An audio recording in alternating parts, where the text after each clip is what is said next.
예. 올해 우리 교회의 표어가 뭐죠? 안 잊어버리셨네요. 저는 잊어버린 것 같아요. 그래서 왜 잊어버렸나 했더니 반복을 안 하면 잊어버리는 거예요, 사람은. 그래서 중요한 것일수록 어떻게 해야 돼요? 반복해야 돼요. 반복 한번 해볼까요? 준비되셨어요? 담대하게, 거침없이, 거침없이, 담대하게. 예수님의 사랑을, 예수님의 은혜를, 하나님이 우리 삶 속에 베풀어 주신 놀라운 은혜를 담대하게 거침없이 전하시길 바랍니다.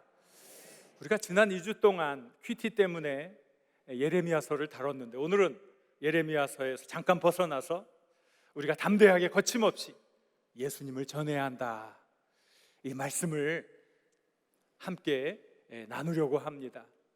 우리가 담대하게 거침없이 어떤 내용을 전한다는 것, 그것은 우리의 어떤 강렬한 내적 동기가 없이는 쉽게 이루어지지 않는 거예요. 나도 감동받지 않는 시큰둥한 이야기, 아무리 해봐야 다른 사람들은 귓등으로도 듣지 않습니다. 하지만 내 삶 속에 임한 놀라운 감동, 엄청난 충격적인 이야기는 다른 사람들에게 소통이 될 수 있고 공감이 될 수 있는 거죠. 정말 중요한 것은 그러므로 나의 체험이라는 거죠. 내가 예수 만난 감격, 내가 예수 만난 기쁨, 그 감격과 기쁨이 나로 하여금 흥분하게 하고 누군가에게 이 거룩한 이야기, 생명의 이야기를 힘있게 하게 하는 것입니다. 사랑하는 여러분, 여러분들 마음속에 이 뜨거운 불꽃이 있습니까? 주님이 나를 만져주셔서 변화된 나의 삶의 간증, 그래서 내가 뜨겁게 이 말씀을 전하지 않으면 견딜 수 없는 그 뜨거운 불꽃, 여러분들이 그 불꽃이 없다면 그 불꽃을 체험해야 해요. 그리고 그 불꽃을 통해 하나님의 영광을 드러내야 해요. 저는 오늘 이 본문 말씀 속에서 그 거라사 지방에 미친 사람이 나의 모습이 아닌가 하고 생각하게 되었어요. 그 전에는 나는 평범한 사람이고, 나는 대단한 사람이고, 나는 스펙이 좋은 사람이고, 내가 어찌 미친 사람이야, 그렇게 생각했는데 이 말씀을 깊이 있게 묵상해 보니까 바로 그 사람이 나구나 하는 생각을 하게 되었던 거예요. 바로 그 미친 사람이 나구나 하는 생각을 갖게 되는 순간 이 하나님의 말씀이 새롭게 다가오는 거예요. 그리고 얼마나 은혜로웠던지, 저는 제가 받은 은혜를 짧은 시간 여러분들과 함께 나누려고 합니다. 예수님께서 어느 날 갈릴리호수 맞은편 거라사 지방으로 갔어요. 이 거라사 지방은 옛날 그 알렉산더 대왕이 만든 도시인데, 이제 로마 제국의 편입이 되었는데, 이게 이제 데가볼리, 성경에는 데가볼리, 원어로는 데카폴리스, 데카는 10개를 말하고 도시는, 폴리스는 도시죠. 그러니까 10개의 중요한 도시가 있는 지방, 성경에는 데가볼리 이랬는데 그 중에 하나가 제라시예요. 제라시. 우리가 성지 순례를 가면 이제 요르단에 가게 되는데 이 제라시를 꼭 들리게 됩니다. 그때 로마 시대에 세워두었던 큰 도시의 유적이 아직도 장엄하게 남아 있어요. 언젠가 우리가 한번 같이 성지 순례를 가서 직접 목격해 봤으면 좋겠어요. 어쨌든 그 지역에 예수님이 간 거죠. 헬라의 문화가 번성한 이방인이 살고 있는 그곳. 그런데 그곳에서 예수님이 누구를 만났습니까? 귀신 들린 사람. 그 사람은 옷을 입고 있지 않았어요. 집에서도 거하지 않으며 무덤 사이에서 거하고 있었습니다. 얼마나 힘이 셌던지 사람들이 위협을 느껴서 사람들이 그에게 달려들어서 쇠사슬을 묶고 족쇄를 채웠어요. 하지만 귀신의 괴력이 그를 움직일 때 그는 그 쇠사슬도 끊고 족쇄도 끊어버리고 광야로 도망가곤 했던 사람입니다. 귀신 들린 그 사람, 참 안타까운 사람이죠. 마귀가 그의 정신을 빼앗아서 내가 누구인지 모르는 사람, 자기의 정체성을 잃은 사람이 사실은 가장 불쌍한 사람이에요.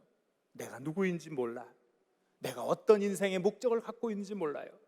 내가 누구인지 모르기에, 내 인생의 목적이 무엇인지 모르기에, 내 사랑하는 가족들이 나한테 거는 기대가 무엇인지 모르기에 인생을 허비하는 사람, 바로 그 사람이 미친 사람이라는 거예요. 미친 사람. 그러니까 제정신을 갖고도 미친 사람이 많은 거예요. 자기의 가족들의 기대를 저버리고 원하지 않는 일들을 열심히 하는 사람, 미친 사람이라는 거지요. 근데 얼마나 불쌍합니까? 자기 인생이 없는 사람. 이 사람이 옷을 입고 있지 않아요. 여러분, 옷이 참 중요합니다. 옷이 날개라는 말이 있어요.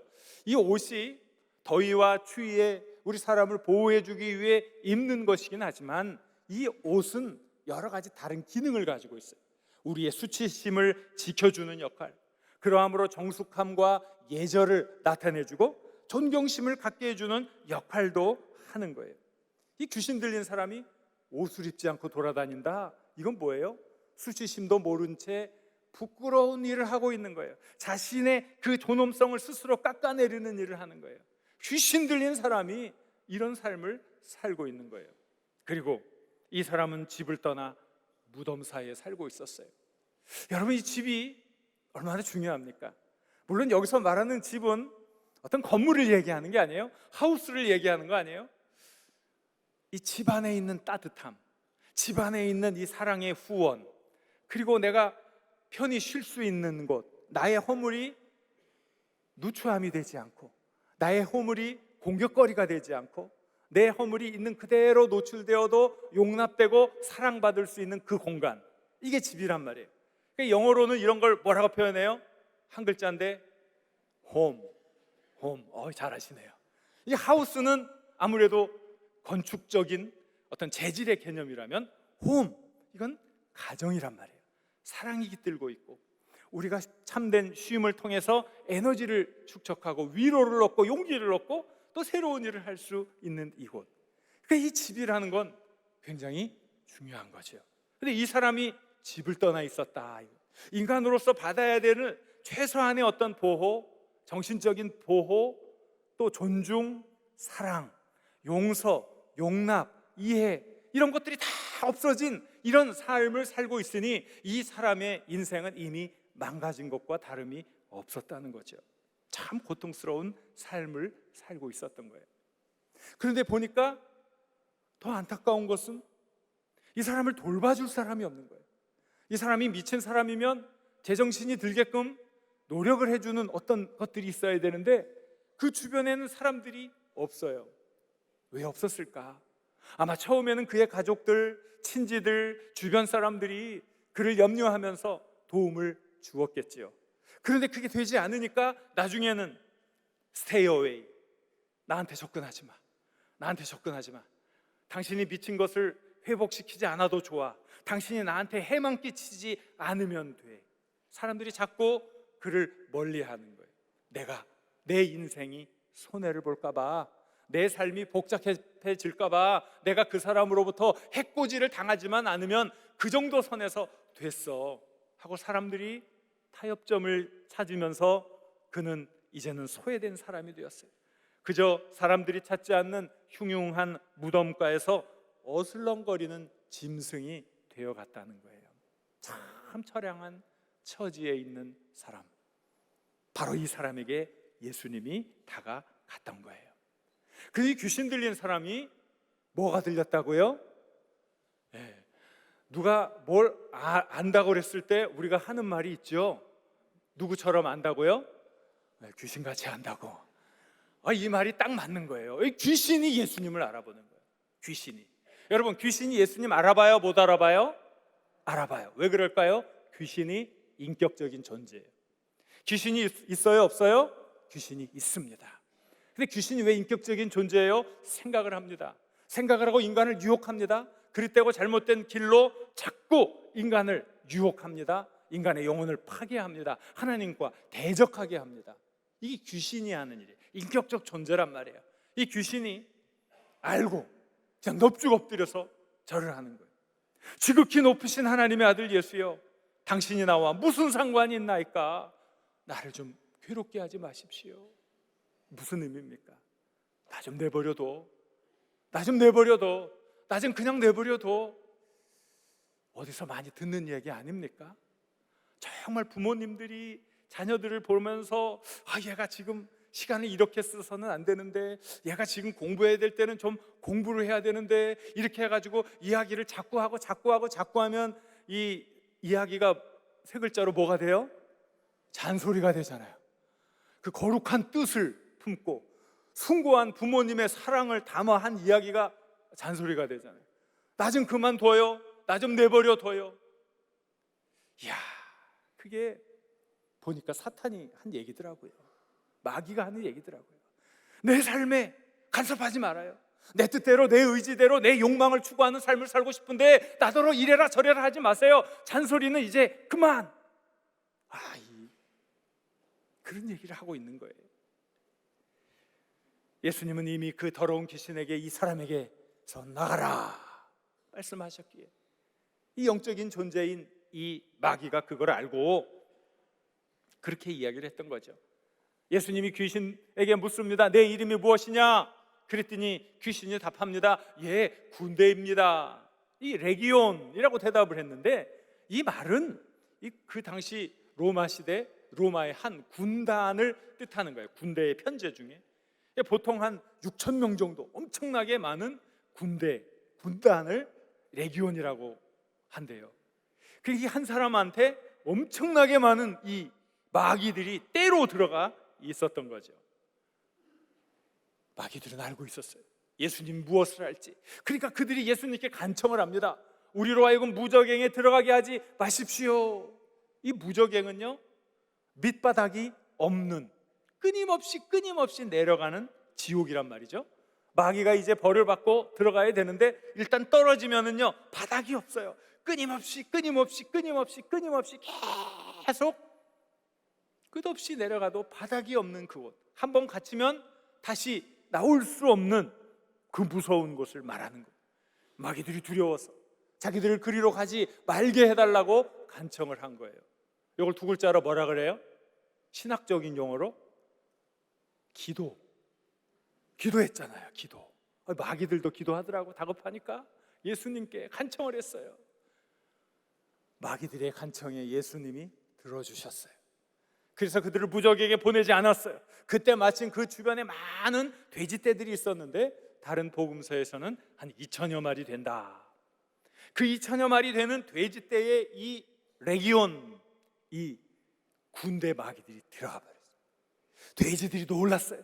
미쳐버렸어요. 앞뒤 분간하지 못하고 그 비탈길을 내리다라 모두 호수에 풍덩 다 빠져 죽고 말았어요. 돼지 사태가 나고 마른 거죠. 돼지를 지키고 있던 사람들이 깜짝 놀라가지고 너무 무서워서 허겁지겁 자기들의 마을로 돌아갔어요. 자기 성내로 돌아가서 자기들에게 이루어진 이 엄청난 일을 사람들에게 이야기했던 거예요. 사람들이 그 이야기를 들었을 때 어찌했을까요? 에이, 무슨 그런 일이 있어. 정신 차려. 분명히 그랬을 거예요. 그런데 또 한편으로는 뭐예요? 호기심이 발동하는 거예요. 이 사람에게 이 호기심이라는 건 참 희한한 거예요. 사실 이 호기심이 과학 문명 발전에 기여한 점이 많아요. 예술의 영역도 넓혀진 거예요. 사람이 가지고 있는 이 호기심은 새로운 영역에 대한 탐구, 도전을 통해서 인류가 계속 발전하는 그런 일을 해왔던 거죠. 이 참 호기심이라는 게 대단한 힘을 가지고 있는 거예요. 분명히 이야기를 들었을 때는 말도 안 되는 일이야 하고 사람들이 이야기했지만 그들 마음속에 호기심이, 혹시라도 진짜 그랬으면 구경하러 온 거예요. 구경하러. 그런데 놀라운 광경이 그들 눈앞에 펼쳐져 있었어요. 그렇게 미친 사람, 그래서 옷을 벗고 무덤가에 거하던 그 사람이 단정하게 옷을 입고 있었어요. 그리고 또 예수님의 발치 앞에 조용히 앉아 있는 거예요. 그것 자체가 벌써 놀라운 일들이, 놀라운 기적이 그곳에 이루어졌다는 것을 보여주는 분명한 증거였던 거죠. 사람들은 깜짝 놀랐어요. 그런데 이 엄청난 광경을 본 사람들의 반응이 어떠했을까요? 야, 너무 고맙습니다. 너무 감사합니다. 이 사람이 정신을 차렸군요. 이 사람이 이제 온전한 삶을 살게 되었군요. 아이고, 주님은 훌륭하신 분입니다. 우리들에게 많은 문제가 있는데 이제 이 많은 문제도 하나씩 해결해 주시지요. 그것이 그 사람들이 보여야 할 반응 아닐까요? 그런데 그들은 그런 반응을 보인 게 아니에요. 오히려 예수님, 우리에게서 떠나가십시오. 두렵습니다. 무섭습니다. 떠나가십시오. 왜 그들은 주님에게 그런 반응을 보였을까요? 물론 우리들이 생각할 수 있습니다. 죄인인 우리가 절대의 순수, 절대의 의, 거룩하신 하나님의 아들인 예수님을 어떻게 우리가 마주대할 수 있겠습니까? 우리 스스로, 우리 죄인인 우리 스스로가 쥐구멍을 찾기에 어이구 저를 떠나서서 저희는 죄인이로소이다 고백할 수도 있을 거예요. 그런 점도 없지 않아 있었을 거예요. 그러나 다른 한 면을 생각해 보면 우리들 안에 있는 탐욕, 우리들 안에 있는 자기 본능의 그 생각들, 우리들 안에 있는 이기심, 크게 작용하지 않았나. 한 사람이 정상을 찾은 것은 중요하지만 그 사람이 정상을 찾는 과정에서 잃어버린 2,000마리 수많은 돼지떼에 대한 안타까움, 크게 산술적으로 비교가 되는 거예요. 여러분, 그 돼지떼가 2,000마리면 얼마나 대단한 겁니까? 여러분, 그게 그냥입니까? 아니잖아요. 이게 얼마나 경제적인 가치가 있는 겁니까? 그 한 마리 한 마리는 그냥 돼지 한 마리가 아니에요. 어떤 사람, 어떤 가정의 미래의 꿈이에요. 그 돼지를 잘 키워서 그 자녀들이 학교를 가야 하고 그 자녀들이 결혼을 해야 되고 사업자금으로 써야 되니까 그 돼지는 많은 사람들의 미래에 대한 꿈, 우리들이 어려운 박봉에 한 달에 10만 원씩 10만 원씩 10만 원씩 적금을 듣는 그 적금의 다른 말이 돼지란 말이에요.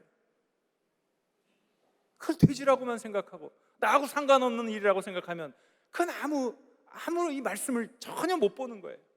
바로 그만큼 소중하고 귀한 그런 거죠. 그런 걸 잊어버린 그 마음속의 공허함, 그 경제적인 그 손실, 거기에 아마 이 사람들은 마음이 크게 상했던 것 같아요. 분명히 이것이 선한 일이라는 걸 잘 알고 있으면서도 그것 때문에 겪게 된 손실, 경제적인 손실. 요즘 모든 일이 다 경제. 잘 먹고 잘 사는 거, 정신이 없어져 가고 있어요. 우리 민족의 고유한 미풍양속도 사라져가고 있어요. 그저 돈만 많이 벌면 돼요. 생명보다 더 중요한 게 돈. 그저 어떻게 해서든지 많이 갖는 게 최고예요. 성실하게 사는 사람, 무능한 사람, 머리 잘 굴려 투기해서 돈 많이 버는 사람, 능력 있는 사람, 모든 사람들의 이 의식구조 속에 잘못된 우상이 자리하고 있어요. 그렇다면 예수님 떠나주십시오 했던 거라사 사람들의 그 모습은 바로 우리의 모습이 아니겠어요? 우리의 모습, 바로 우리의 자화상, 우리의 민낯 아니겠습니까? 바로 그것을 성경은 이렇게 규정해 주고 있어요. 요한일서 2장 15절 16절 말씀 같이 한번 읽어보겠습니다. 이 세상에 있는 것들을 누구든지 세상을 사랑하면 아버지의 사랑이 그 안에 있지 아니하니 이는 세상에 있는 모든 것이 육신의 정욕과 안목의 정욕과 이생의 자랑이니 다 아버지께로부터 온 것이 아니요 세상으로부터 온 것이라. 이렇게 예수님을 배척할 때 예수님의 마음은 어땠을까? 얼마나 안타까웠을까? 이 사람은 잠시 있다가 썩어질 것에 관심을 가지고 있구나. 이것을 움켜쥐는 순간 영원한 생명에 대한 소망, 그것을 놓치는데 정말 붙잡아야 할 그 거룩한 것들을 다 놓쳐버리고 있구나. 얼마나 예수님이 안타까웠을까? 예수님은 이들에게 복음을 전해야 되는데 그들은 예수님을 배척합니다. 예수님이 그래서 다시 그들에게 어떠한 가르침도 천국의 소식도 전하지 않은 채 다시 타고 왔던 배를 타야 하는 그러한 상황이 되고 말았던 거예요. 얼마나 안타깝습니까? 혹시 이게 우리의 모습은 아닙니까? 정말 움켜쥐어야 할 영원한 소망, 영원한 생명, 그것을 우리 스스로 배척하고 있지는 않습니까? 내 눈앞에 보이는 작은 이익, 내 눈앞에 보이는 작은 관심 때문에 그 영원한 가치를 우리가 오늘도 잃어버리고 있지는 않습니까? 우리 주님을 손살해치며 마다하고 배척하고 있지는 않습니까? 너무 안타까운 일이죠. 예수님이 다시 돌아가시려 하실 때 오직 한 사람, 귀신에게 노임을 받고 정신을 차린 사람이 예수님께 나와 따라가고자 합니다. 그때 예수님이 그에게 해주신 말씀이 있어요. 이 본문의 가장 핵심적인 말씀이에요. 39절 말씀을 같이 읽어보겠습니다. 집으로 돌아가 하나님이 내게 어떻게 큰 일을 행하셨는지를 말하라 하시니 그가 가서 예수께서 자기에게 어떻게 큰 일을 행하셨는지를 온 성내에 전파하니라. 예수님이 그랬어요. 너희 집으로 돌아가라. 하나님이 너에게 무엇을 행하셨는지 그것을 많은 사람들에게 전하라. 이 사람은 자신에게 이루어진 일을 사람들에게 전하기 시작했어요. 바로 이것이 담대하게 거침없이 예수님을 전할 수 있는 힘의 원천이라는 거예요. 내가 체험한 그 하나님의 은혜, 내가 체험한 예수 그리스도의 역사, 내가 체험한 성령의 터치, 바로 그것이 나를 움직이게 하고 내가 전하는 예수님 말씀에 생동감을 더해주는 힘이라는 것이지요. 누가 뭐라고 해도 내가 체험했는데, 내가 전에는 미친 사람이었어요. 수치심도 모르고 벌거벗고 여기저기를 뛰어다니던 미치광이었어요. 그러나 예수님을 만났습니다. 예수님이 내 영혼을 만져주시고 나를 회복시켜 주시고 내 인생을 되찾아 주셨습니다. 담대하게 거침없이 그 예수님을 전했던 거예요. 핵심이 무엇입니까? 내가 체험한 그 감격, 내가 체험한 은혜라는 거예요. 우리들이 이걸 체험해야 되죠. 이것이 없으면 안 되겠죠. 정말 이것이 중요한 거예요. 그런데 정말 중요한 것은 무엇입니까? 우리는 이 말씀을 들으면서 늘 거사사 지방에 미친 사람? 나는 아니라는 거예요. 나는 아니야. 근데 여러분, 이게 내가 아니라는 생각을 갖는 순간 우리는 이 말씀의 의미를 하나도 깨닫지 못하고 적용하지 못하고 넘어가는 거예요. 이 사람이 바로 나였구나. 그걸 깨닫게 되는 거죠.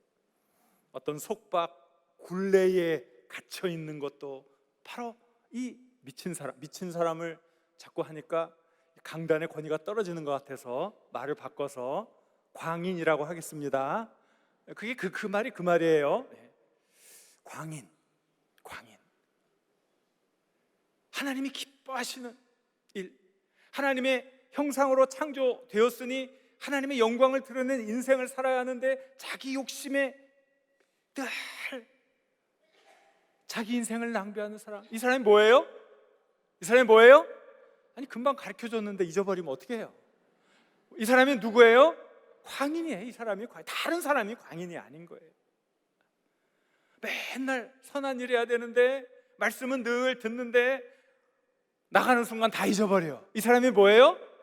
광인이에요. 광인. 근데 한 글자로 줄이면 뭐예요? 이 광인을?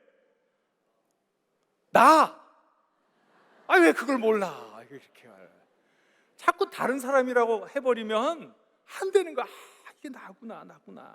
내가 정말 하나님 기뻐하시는 삶 살지 못하고 내 인생을 낭비하고 있구나. 가족들이 나에 대한 기대를 가지고 있는데 이 기대를 무너뜨리며 살아가고 있구나. 제가 이 기대를 생각하면 얼마나 제가 어깨가 무거워요. 장석교회가 얼마나 대단한 교회예요. 한국교회를 가장 대표하는 가장 건강한 교회잖아요. 아멘 소리가 안 나오네. 여기서 아멘 이렇게 해야 이게 은혜가 되는데 말이죠. 그러니 그 교회를 담임하고 있는 제가 얼마나 이게 막중한 책임감, 의무감 이런 게 있겠어요. 말하나 행동하나 이 기대를 생각하지 못하고 살면 이게 뭐예요? 광인이에요. 세 글자로 하면 미친놈. 이거 얘기하면 안 되는데 실수했어요. 제가 미친놈이 되지 않으려면 내 사명을 생각해야 돼요. 하나님이 내게 부여한 내 인생의 목적을 분명히 해야 되지. 이 얼마나 중요합니까? 제가 이 가까이에 있는 인덕대학의 개방이사로 일하고 있잖아요. 이 학교는 박인덕이라는 분이 기독교 정신으로 설립한 학교입니다.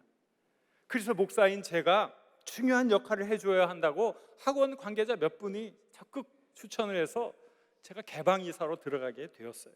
그러니까 제가 좀 무슨 역할을 해야 되나? 도대체 이 박인덕이라는 분이 어떤 분인가? 연구를 해야 되잖아요. 그래서 그분이 남긴 책을 읽게 되었어요.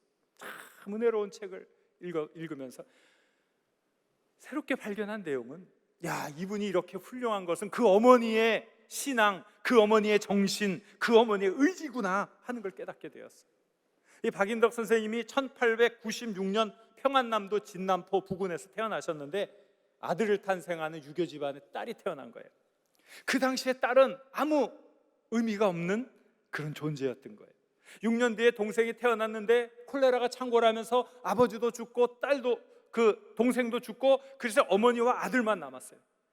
유교적인 가치관 속에서는 이 사람이 어떻게 살아가야 돼요? 그 집안의 재산도 어머니가 마음대로 못하는 거예요.